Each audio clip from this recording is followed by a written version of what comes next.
Сәлем қыздар, мен алдында сіздерге бесплатно выкройкаларды қайдан алуға болады, оны қалай құрастырамыз, соны сіздерге көрсететін боламын деп айтқан болатынмын. Дәл соны сіздерге бүгін осылай шығарып алдым және сіздерге көрсеткелі жатырмын. Бұл бізде блузка болады. Осы блузканы А4 форматта шығарып аламыз.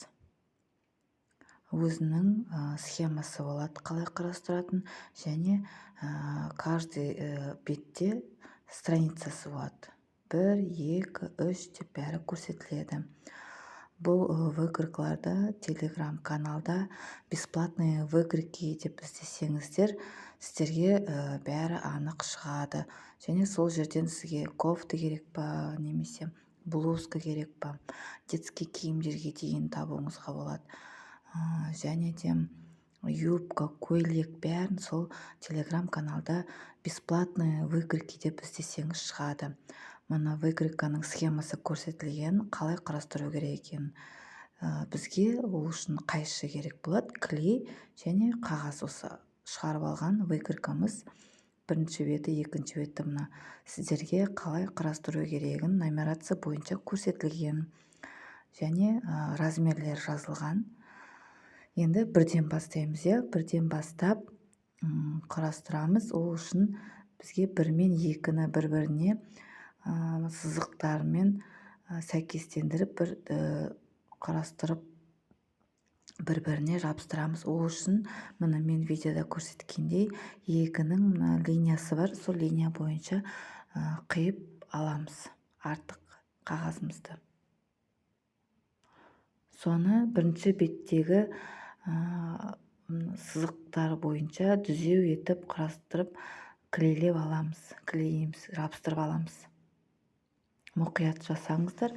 Ең бірінші жасағанда кішкене қиындау болады, бірақ артынан уже сіз қолыңыз үйреніп кетеді. Осылай сызық бойынша каждыйын өлшеп, қарап, клейлеп жабыстырып аламыз.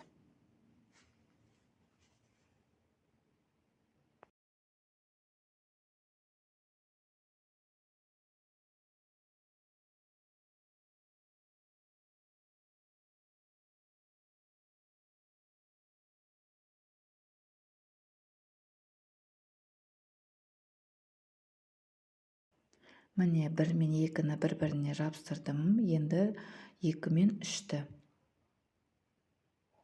Ол үшін жаңағыдай 3-тің бір жақ шетін қағазды қиып аламыз. Линия бойынша, сызылған линия бойынша қиып аламыз. Мұқият, асықпай қарап жасаңыздар. Себебі бірінші рет жасасаңыз сізге қиындау болады. Сосын ары қарай уже оңай болып кетеді.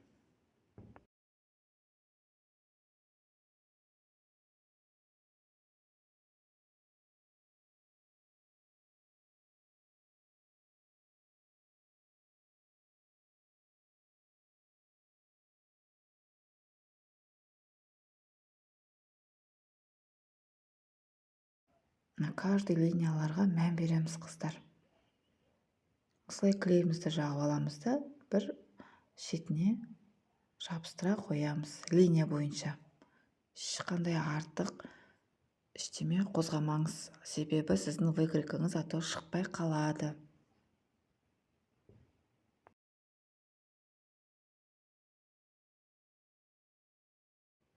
Енді схема бойынша бізді 4-шісі қалды, сол 4-шісін жабыстырамыз.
1 2 3 4 деп схемада көрсетілген сол төртеуін жабыстырып алдық.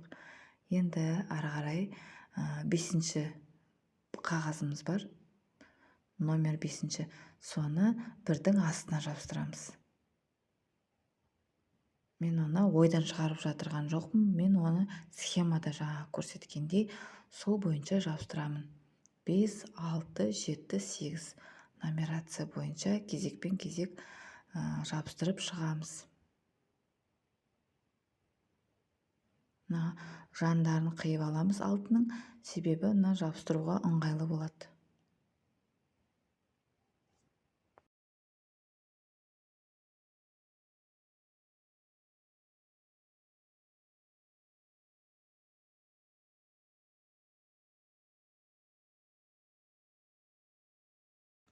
Осылай әрбір қағазды бір-біріне жабыстырып шығамыз және өзіңізге керек размер бойынша қиып аламыз. Каждый размері бәрі көрсетілген. Маған осының 10-ші размерін алып, 44-ші размер болып саналады. Сол 44-ші размер бойынша қиып аламын. Менің осындай сіздерге түсірген видеом ұнаған болса, каналыма жазылып, тіркеліп, лайк басып, комментарий қалдырыңыздар. Бұйырса, осы выкройка бойынша блузка тігетін боламыз. Және мұны сіздерге көрсетіп жатырмын. Барлығын осылай мұқият өздеріңізге керек размер бойынша қиып аласыздар.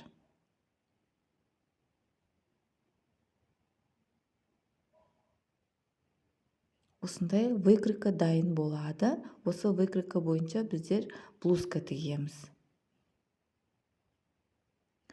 Енді осындай менің сіздерге көрсетіп, түсіндіріп жатқаным үшін сіздер маған қолдау ретінде тіркеліп, лайк басып, комментарий қалдырып, сұрақтарыңыз болса, сұрақтарыңызды жазып, мен сол сұрақтарыңызға жауап беруге әрдайым тырысамын.